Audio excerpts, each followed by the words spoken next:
Today on Bench Briefs, we're looking at a landmark Supreme Court of Canada decision that explores the balance between religious freedom and public safety in schools.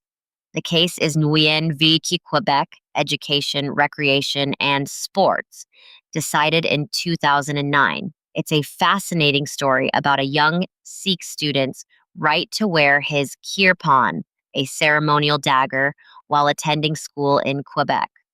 So, what happened here? Nguyen was a Sikh student who wanted to wear his kirpan to school. For those unfamiliar, the kirpan is one of the 5 articles of faith that baptized Sikhs are required to carry.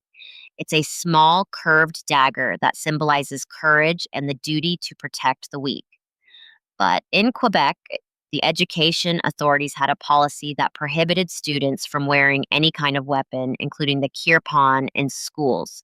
Their reasons were twofold: safety concerns and the goal of maintaining a secular environment in public schools. Nguyen challenged this policy, arguing that it violated his constitutional right to freedom of religion, which is protected under Section 2A of the Canadian Charter of Rights and Freedoms. He said that wearing the kirpan was a deeply important religious practice and that banning it unfairly infringed on his rights. The case eventually made its way to the Supreme Court of Canada, where the justices had to consider 2 key legal questions. First, did Quebec's policy prohibiting the kirpan infringe on Nguyen's freedom of religion? And second, if it did, could that infringement be justified under Section 1 of the Charter, which allows certain rights to be limited if the limits are reasonable and can be justified in a free and democratic society? The court started by recognizing that the kirpan is a religious symbol and that the policy did indeed infringe on Nguyen's freedom of religion. The question then became whether this infringement was reasonable and justifiable. To answer this, the court applied a test to see if the policy's objectives were pressing and substantial and whether the means used were proportional. They acknowledged the government's legitimate concern about safety in schools, but they also looked at how the policy was applied.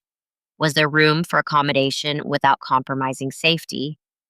The court found that a complete ban on the kirpan was not necessary. Instead, they suggested that reasonable measures could be put in place to ensure safety, like requiring the kirpan to be sewn inside a sheath, worn under clothing, and secured to the person. This way, the student's religious freedom could be respected without creating a real threat to safety.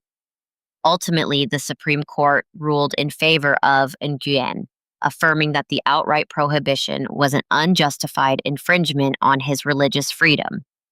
The decision highlighted the importance of accommodating religious practices in public institutions, especially when safety concerns can be managed through reasonable means. Why does this case matter? Nguyen v. Quebec is a powerful example of how Canadian courts approach conflicts between individual rights and collective concerns. It reinforces the principle that freedom of religion is a fundamental right that deserves strong protection, even in settings like public schools. At the same time, it shows that rights are not absolute and must be balanced carefully with other important values like safety.